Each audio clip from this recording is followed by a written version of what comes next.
से नहीं, पुरुषार्थ से सब कुछ मिलता है। पुरुषार्थ करते करते जिंदगी निकल जाती है लोगों की, लेकिन शाम की रोटी भी कई लोगों को मुश्किल से मिल पाती है। इसमें पुण्य नाम की कोई शक्ति तो मानना ही पड़ेगी। बैठे बैठे छप्पर फाड़ करके कुछ अंदर आ जाता है। धन्य कुमार पैदा हुए और बगीचे में से वो घड़ा निकल आया। कौन सा पुरुषार्थ था वहां पर? तो ये कुछ पुण्य भी लेकर के आते हैं जीव, तो उस पुण्य से संपदा मिलती है। आचार्य अमृतचंद स्वामी ने भी इस बात को स्वीकार किया कि पुण्य से ये सुख मिलता है संसार का। और धवला की 6ठी पुस्तक में भी ये बात लिखी है। वहां शंका की कि ये जो बाह्य सामग्री है, इसको अपने पास खींचने वाला कौन सा कर्म है 148 कर्म प्रकृतियों में?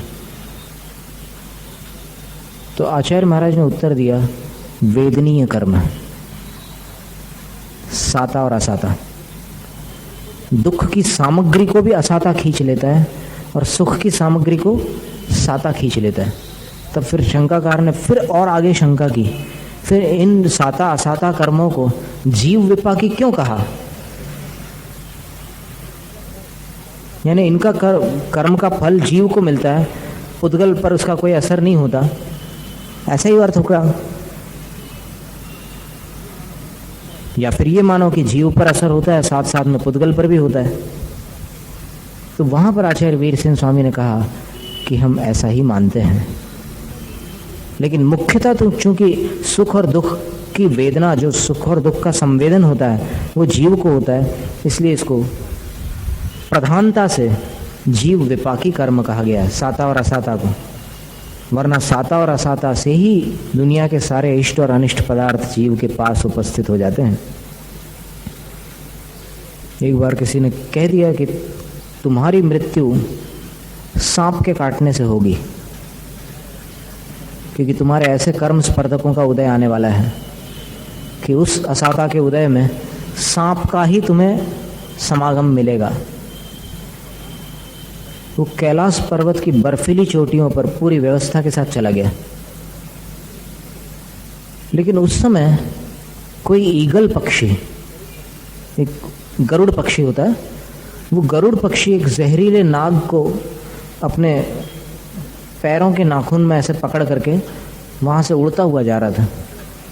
इसने ये सोच लिया था कि सांप वहीं काट सकता है जहां झाड़ियां हों, बाकी कहीं नहीं काट सकता सांप। बर्फ में चला जाऊंगा तो वहां कहां से काटेगा सांप? तो वो वहां बर्फीली चोटियों पर जाकर के बैठा था, और उसी समय वो ईगल वहां से आया, तो उसकी पकड़ कुछ गड़बड़ हो गई। वो सांप उसके पंजे से छूट गया, उसके क्लॉज से अलग हो गया, और वो सांप सीधे वहां गिरा, इसके ऊपर कंधे पर। ये ऐसे देखता है कि क्या है, सांप है, वो उसको काट लेता है, और तब तक ये भी एकदम ऐसे उसको झटकार देता है। जैसे ही झटकारता है, सांप वहां गिरता है, वो ईगल आकर के उसको फिर से उठा करके ले जाता है, गरुड़ पक्षी। अब देखिए कर्मों की कैसी विचित्रता है, कहां से कहां। अब उसको कोई लेना देने नहीं है, सांप का और बर्फीली चोटियों का कोई लेना देना नहीं, लेकिन वो कर्म के निषेक उस श्रेणी के जब उदय में आ जाते हैं तो वो उस प्रकार की सामग्री वहां पर खींच लाते हैं। अब इसमें उसका क्या पुरुषार्थ था? उसका पुरुषार्थ तो बिल्कुल विपरीत था, सांप न काटे ऐसा पुरुषार्थ था, लेकिन सांप ने उसको बराबर काटा, क्योंकि उसके उस श्रेणी के निषेक उदय में आ रहे। तो ऐसी विचित्रता रहती है कर्म के उदय में। तो साता और असाता के उदय से ये स्थितियां बनती है। आदिनाथ भगवान के साथ जो कुछ भी हुआ था, वो कर्मों की विचित्रता कहो, कुछ भी कहो, उपदेश की अपेक्षा से अपन विचार करो तो एक अलग भाव आता है अंदर कि देखो तीर्थंकरों को भी आहार नहीं मिला, और सिद्धांत की दृष्टि से विचार करो तो फिर लगेगा कि वो उनकी साधना थी कि उन्होंने आहार जैसा मिल रहा था उसको ग्रहण नहीं किया। उनका संकल्प था कि मुनि को जिस विधि से आहार मिलता है उसी विधि से लूंगा। क्या आहार नहीं मिला उनको? तो आहार मिला, तो इससे ये नहीं कहा जा सकता कि उनके साता का उदय नहीं था। आहार का लाभ हो रहा था कि नहीं उनको? लोग थालियां भर भर के एक से एक व्यंजन उनको देने के लिए तैयार थे और बड़ी भक्ति से दे रहे थे। आ रहा है ना समझ में? तो उनके लिए कोई कमी नहीं थी किसी प्रकार की। तो न तो अंतराय कर्म का उदय कह सकते हो उसको, अंतराय कर्म का उदय होता तो लाभांतराय का, अगर ऐसा सर्वघाती स्पर्धकों का उदय होता तो नहीं है, हमेशा क्षयोक्षम ही रहता है अंतराय कर्म का, तो फिर क्या होता? लाभ का सवाल ही नहीं पैदा होता। लेकिन लाभ तो हो रहा है उनको, सब लोग सब कुछ देने को तैयार हैं, लेकिन वो उनकी तपस्या थी, इसीलिए वो उनके लिए निर्जरा का कारण था। नहीं तो अगर वैसे ही कर्म फल मिलता रहता है लोगों को, जीवों को, तो फिर उनको कहाँ निर्जरा का लाभ होता है? वो कर्म झड़ते हैं, फिर नवीन कर्मों के बंद भी हो जाते हैं।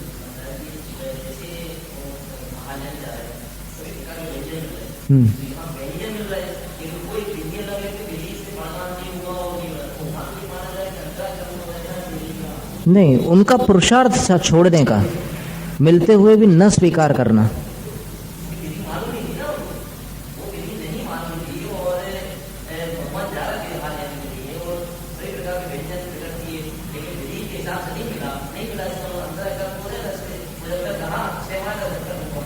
तो इसका मतलब ये हो गया कि फिर अंतराय कर्म को विधि की अपेक्षा रहती है।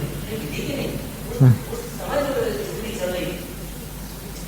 देखो, स्थिति उस समय ये चल रही थी कि उनको लाभ हो रहा था सबसे श्रेष्ठ वस्तुओं का, और श्रेष्ठ वस्तुओं का लाभ बिना पुण्य के नहीं होता। लेकिन उसको स्वीकार न करना, ये किस कर्म का कार्य है? स्वीकार न करना ये तो अपना पुरुषार्थ है ना। कोई चीज मिल रही है और अपन उसको स्वीकार नहीं कर रहे हैं, तो ये त्याग हुआ ना। तो त्याग जो होता है वो कर्म के उदय से नहीं होता, वो अपने पुरुषार्थ से होता है। मिलने पर भी अपन ठुकरा देते हैं उसको। अब ठीक है, चर्चाओं में हमेशा यही बात रहती है कि ऐसा कर्म का उदय आया कि फिर ये स्थितियां बनी। उपदेश सूत्र के हिसाब से हमने पहले ही कहा था। अभी अपनी चर्चा क्या चल रही थी? सिद्धांत की दृष्टि से। सिद्धांत की दृष्टि से विचार करो तो आदिनाथ भगवान ने खुद ठुकराया था उसको। फिर जब वो सारी स्थितियां ठीक हो गई और उनको श्रेयांश, युवराज श्रेयांश को हस्तिनापुर में प्रातःकाल के मनोहर प्रहर में 7 स्वप्न दिखाई दिए, और 7 स्वप्न का फल उन्होंने जाना कि आज किसी महापुरुष का हमें लाभ मिलने वाला है। और फिर जब उस मुद्रा को देखकर जाति स्मरण हुआ तो फिर उन्होंने विधि जान ली और फिर यदि अब इसमें ये मान लो आप कि भाई ऐसे साता का उदय नहीं चल रहा था कि जिससे उनकी इष्ट विधि से आहार मिल सकता हो, लेकिन एकदम ये नहीं कह सकते कि पाप का उदय था इसलिए नहीं मिल रहा है। कौन से पाप का उदय? क्योंकि सब कुछ मिलने की तो पूरी तैयारी है, बस वो प्रोसेस नहीं है।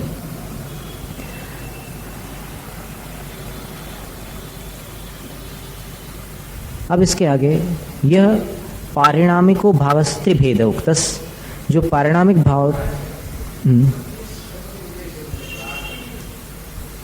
किसी कर्म के उदय से नहीं, सिद्धांत से, सिद्धांत की दृष्टि से विचार करो तो उनने खुद ठुकरा दिया आहार को। सब कुछ मिलते हुए भी उनने ठुकरा दिया कि इस तरीके से नहीं लेना हमें।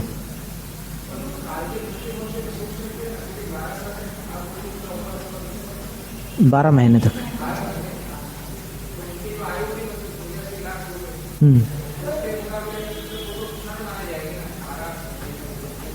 नहीं, लेकिन भोजन की अपेक्षा से उसको क्षण नहीं कह सकते, क्योंकि भोजन एक निश्चित समय पर भूख तो लगती है।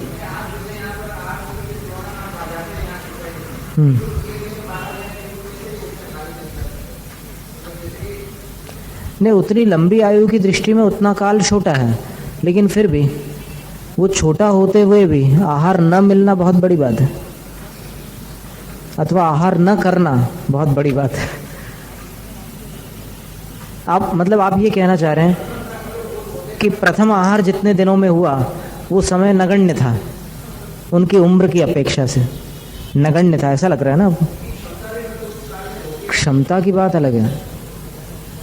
वैसे तो 6 महीने से ज़्यादा उपवास का निषेध है शास्त्रों में, और 1 साल से ज़्यादा कायोत्सर्ग नहीं कर सकते मुनि, उसका भी निषेध है। लेकिन ऐसे जो महामुनि होते हैं रिद्धिधारी, उनके लिए ये सब जो सामान्य नियम होते हैं वो गौण हो जाता है। और फिर बड़े बड़े नियम, जैसे बाहुबली महाराज, वैसे मुनि के लिए क्या नियम है कि 4 महीने से ज़्यादा बाल नहीं बढ़ने देना, केशलूंज कर लेना। बाहुबली महाराज के 1 साल में यहाँ तक बढ़ गए, कंधे तक। तो वो नियम जो महामुनि होते हैं, उत्तर गुणों के धारी, उनके लिए छोटे नियम गौण होते हैं, क्योंकि वो उसके आगे बढ़ चुके हैं। अब जैसे चक्रवर्ती है, चक्रवर्ती जब दीक्षा लेते हैं तो क्या उनका पुण्य नष्ट हो जाता है? 9 निधियां, 14 रत्न और करोड़ों घोड़े और लाखों हाथी और 6 खंड का वैभव, 32,000 मुकुटबद्ध राजाओं का आधिपत्य, क्या ये जो पुण्य था चक्रवर्ती का, वो दीक्षा लेते समय नष्ट हो जाता है? तो पुण्य तो रहता है, लेकिन पुण्य के फल को वो ठुकरा देते हैं। ये उनका पुरुषार्थ होता है। ये इसको पुरुषार्थ कह सकते हैं अपन, लेकिन जो कुछ प्राप्त हो रहा है वो सब पुरुषार्थ से प्राप्त हो रहा है, ऐसा कहना उचित नहीं है, क्योंकि उसमें और बहुत सारी दिक्कतें आएंगी। अब तीर्थंकर को जो कल्याणक उत्सव प्राप्त हो रहे हैं, वो कैसे प्राप्त हो रहे हैं? पुण्य के फल से हो रहे हैं या फिर पुरुषार्थ से हो रहे हैं? अब आप कहो कि पूर्व जन्म का पुरुषार्थ था उनका, 16 कारण भावनाएं भाई थी, इसलिए आज उनको ऐसा फल मिल रहा है। लेकिन आज कैसे मिल रहा है ये विचार करो। पिछला पुरुषार्थ छोड़ो, आप आज अभी क्या पुरुषार्थ है उनका? तो पिछला पुरुषार्थ ही आज का भाग्य है, आज का पुरुषार्थ ही कल का भाग्य है। इसलिए ज्यादा पुरुषार्थ की खींचातानी नहीं करना। तद्भेद स्वरूप प्रतिपादनार्थमाह, जो पारिणामिक भाव के 3 भेद बतलाए हैं, उन भेदों को और उनके स्वरूप को प्रतिपादित करने के लिए आचार्य कहते हैं जीव भव्या भव्यत्वानि च। ये त्व तीनों के साथ लगाना, जीवत्व, भव्यत्व और अभव्यत्व, ये 3। जीवत्वम भव्यत्वम अभव्यत्वम इति त्रयो भावाः पारिणामिका। अन्य द्रव्यासाधारणा आत्मनो वेदितव्या। अन्य द्रव्यों में जो नहीं पाए जाते साधारण रूप से, आत्मा के ये 3 भाव, पारिणामिक भाव जानने चाहिए। कुत पुनरेषां पारिणामिकत्वम, इनमें पारिणामिकपना किस प्रकार है? तो आचार्य कहते हैं कर्मोदय, उपशम, क्षय, क्षयोपशमा, क्षयोपशमानपेक्षित्वात्। इन किसी की विचारों की अपेक्षा न होने के कारण, यानी ये जो भाव होते हैं जीवत्व, भव्यत्व और अभव्यत्व, ये न तो कर्म के उदय की अपेक्षा होते हैं, न कर्म के उपशम, क्षय, क्षयोपशम से होते हैं। इसलिए ये पारिणामिक भाव है, माने कर्मों से इनका कोई लेना देना नहीं। जीवत्वम चैतन्यम इत्यर्थः। जीवत्व किसको कहते हैं? चैतन्य को। चैतन्य यानी चेतना। सम्यक दर्शनादि भावेन भविष्यतीति भव्यः। भव्य किसको कहते हैं? कि सम्यक दर्शन आदि पर्यायों से जो भविष्यति आगे परिणत होगा वो भव्य कहलाता है। तद विपरीतो भव्य, उससे विपरीत जो सम्यक दर्शन आदि को कभी प्राप्त नहीं कर सकेगा वो अभव्य होता है। तयेते त्रयो भावा जीवस्य पारिणामिका। वे जो ये 3 भाव हैं वो जीव के पारिणामिक भाव हैं। ननु, अब शंका है। ननु शब्द जहां लिखा हो तो समझ लेना कि शंका है। ननु चास्तित्व नित्यत्व प्रदेशवत्वादयोपि भावा पारिणामिका सन्ति। शंकाकार ने शंका कर दी कि अस्तित्व, नित्यत्व, प्रदेशवत्व आदि भाव भी पारिणामिक हैं, तेषां ग्रहणम कर्तव्यम। उनको भी यहाँ ग्रहण करना चाहिए था। न कर्तव्य, आचार्य बोलते नहीं करना था। कृतम एवं, कर ही लिया वो तो। कथम, कैसे? च शब्देन समुच्चितत्वात्। च शब्द जो है ना, उसमें ये सारे भाव भी उसमें सम्मिलित हो गए, अलग से बोलने की आवश्यकता नहीं रही। यद्येवं त्रय इति संख्या विरुध्यते। अच्छा, वो शंकाकार क्या कह रहे हैं कि यदि ऐसा आप कह रहे हो कि च में सब आ गए तो फिर ये 3 संख्या कहाँ से आ गई? 3 संख्या तो विरोध को प्राप्त हो जाती है। न विरुद्धते, आचार्य जवाब दे रहे कि नहीं, विरोध को प्राप्त नहीं होती। असाधारणा जीवस्य भावा पारिणामिकास्त्रय एव। जो जीव के असाधारण पारिणामिक भाव है वो 3 ही है। अस्तित्वादय, अस्तित्वादि जो भाव है वो पुनर् जीवा जीव विषयत्वात् साधारणा इति च शब्देन पृथक गृह्यन्ते। वो जीव और अजीव दोनों में पाए जाते हैं। अस्तित्व जो होता है वो जीव में भी होता है, अजीव में भी होता है, इसलिए उनको च शब्द के द्वारा अलग ग्रहण कर लिया जाता है। आहा, अब कहते हैं औपशमिकादि भावानुपपत्ति रमूर्तत्वादात्मनः। शंका है कि औपशमिक आदि भाव जो हैं उनकी अनुपपत्ति यानी संगति नहीं बैठती, यानी औपशमिक आदि भाव हो नहीं सकते। क्यों? क्योंकि आत्मना अमूर्तत्वात्, आत्मा अमूर्तिक है। अमूर्तिक में औपशमिक क्या होगा, क्षयिक क्या होगा, क्षय औपशमिक क्या होगा? कर्मबंधापेक्षा ही ते भावा, और वे भाव जो है वो कर्मबंध की अपेक्षा रखने वाले हैं। न चामूर्थे है कर्मणाम बंधो युज्यते इति। शंकाकार की शंका क्या है कि अमूर्त के साथ मूर्त का बंध हो नहीं सकता। अमूर्त यानी अरूपी, आत्मा अरूपी है और कर्म पुद्गल द्रव्य, रूपिण पुद्गलाः, पुद्गल द्रव्य रूपी होता है, तो रूपी का अरूपी के साथ बंध नहीं हो सकता। शंकाकार की शंका है।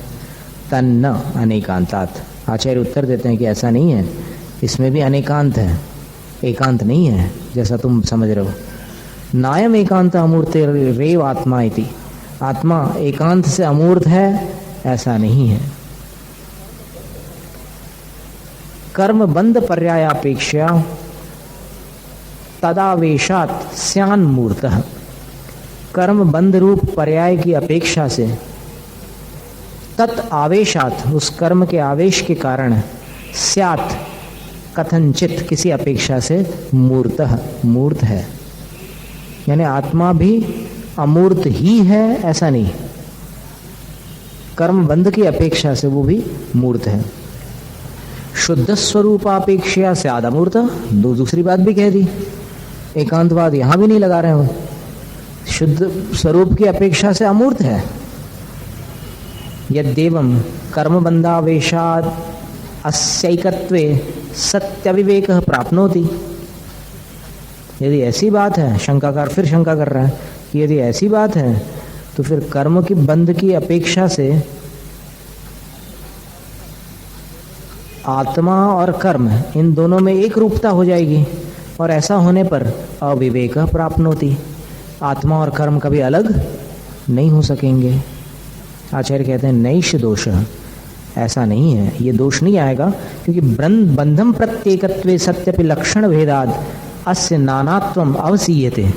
बंध की अपेक्षा से एकता रहने दो, उस एकता के होते हुए भी लक्षण भेदात, जीव और अजीव के लक्षण अलग हैं, इसलिए नानात्वम अवसीयते, इनमें नानापन अर्थात अनेक रूपता स्वीकार कर ली जाती है। उक्तम च, कहा भी है, बंधम पड़ी एयत्तम लक्षण दो हवै तस्य नाणत्तम तम्मा अमुत्ति भावो नेयंतो होई जीवस।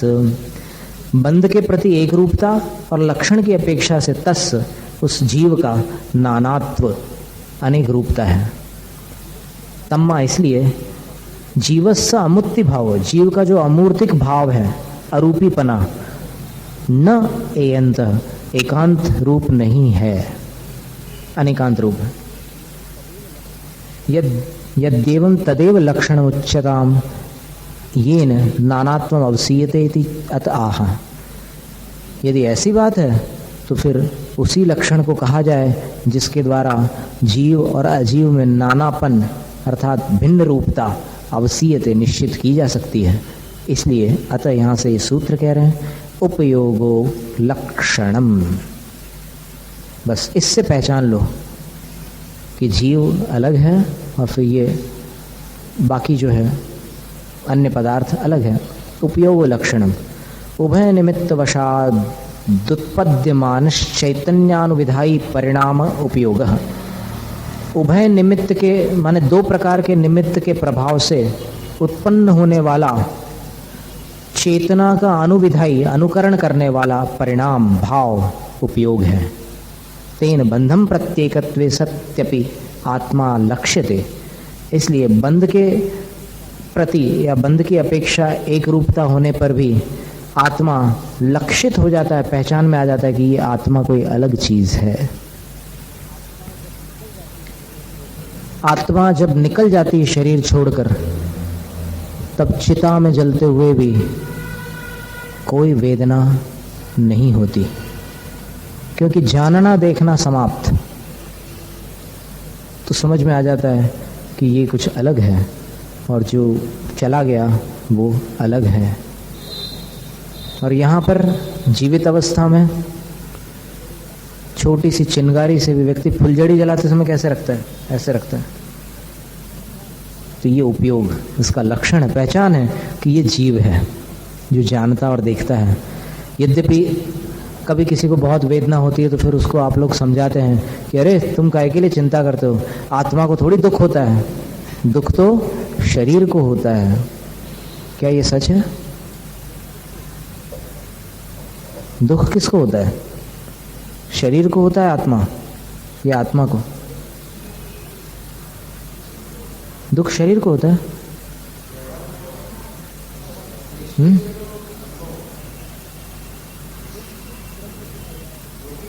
दुख किस द्रव्य की पर्याय है?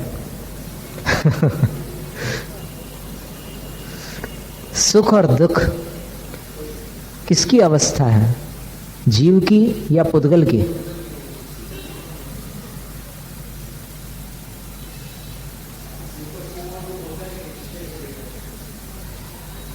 नहीं, निश्चय से तो सिद्ध समान है, इसलिए वहां पर सुख दुख की चर्चा ही नहीं है।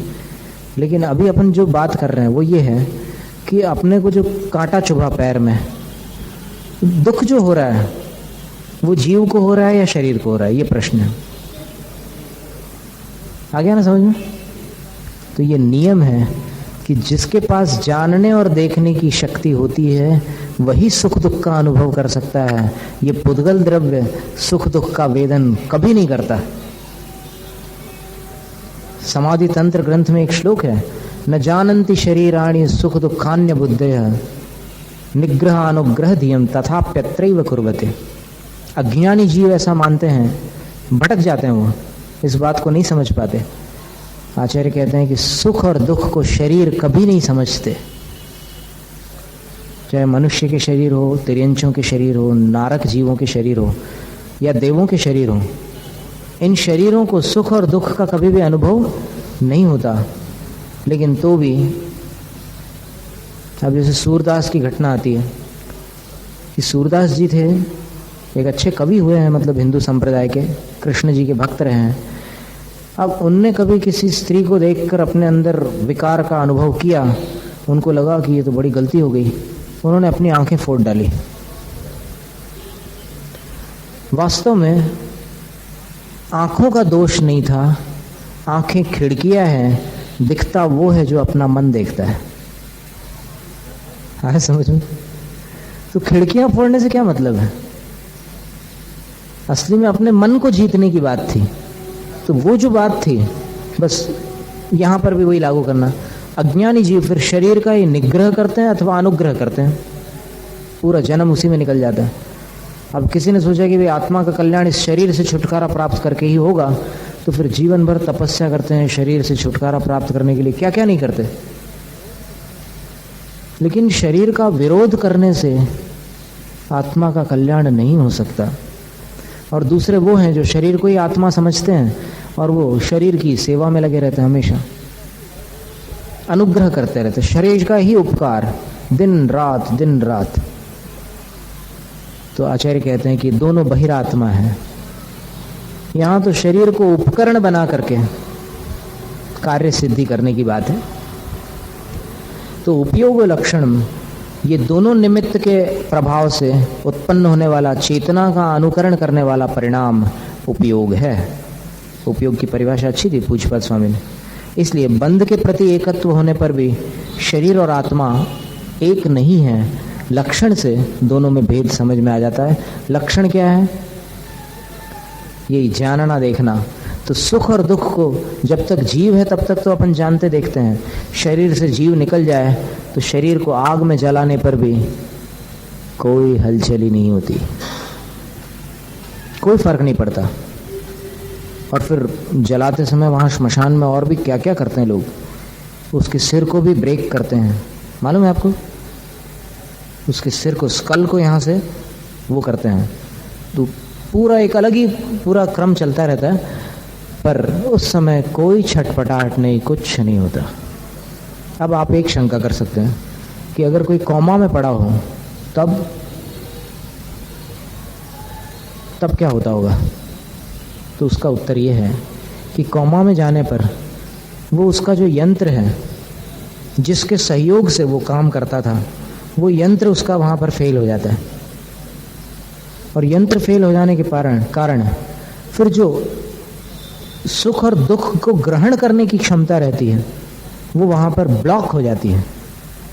माने खिड़कियाँ बंद हो गई तो फिर आप बाहर देख नहीं सकते, बाहर कुछ नहीं है ऐसा नहीं है, और देखने की क्षमता नहीं है ऐसा भी नहीं है। आ गया ना समझ में? खिड़की बंद है इसलिए कुछ नहीं हो रहा है। इसी प्रकार ये सारे जो उपकरण है, कोमा के समय क्या होता है कि ब्रेन एक ऐसी डॉर्मेंट स्थिति में या किसी ऐसी अवस्था में चला जाता है कि फिर इंद्रियां जो है वो काम नहीं करती। तो ऐसी स्थिति में वो अचेतन है ये निर्णय नहीं किया जा सकता, क्योंकि कोमा में भी अगर अपन ब्रेन के ग्राफ निकाले EEG तो फिर कुछ तरंगें तो चालू रहती है। कैसे चालू है वो तरंगें? जीव है तभी तो है। तो इसीलिए कल भी जो हमने चर्चा की थी कि जीव के पास अनंत शक्तियां हैं, वो सारी शक्तियां शुद्ध शक्तियां हो ऐसी नहीं है, कुछ वैभाविकी शक्तियां हैं जो पर निमित्त के कारण अनेक प्रकार के विभाव रूप परिणमन कराती है, और पर द्रव्य के परिणमन में भी निमित्त बनती है वो शक्ति। भोजन पचता कैसे है? बिना जीव के अगर कोई भोजन पचा के बता दे, सारे जगत में कितना भी बड़ा वैज्ञानिक हो नहीं पचा सकता। वो जीव है जिसके निमित्त से वो सारी हलचली, सारी गतिविधियां, सारी क्रियाएं, सोचना, विचारना, राग द्वेष करना, आकुलित होना, टेंशन में आना, सदमे लग जाना, ये सारी चीजें जो चीज होती है बिना जीव के हो नहीं सकती। और सुख दुख का पूरा वेदन जीव को होता है। इसलिए संबोधन करते समय जो अपन ये कहते हैं कि ये वेदना तो शरीर को हो रही है, वेदना शरीर को हो ही नहीं सकती। शरीर को रोग हो सकता है लेकिन वेदना हमेशा जीव को ही होती है। ये बात है।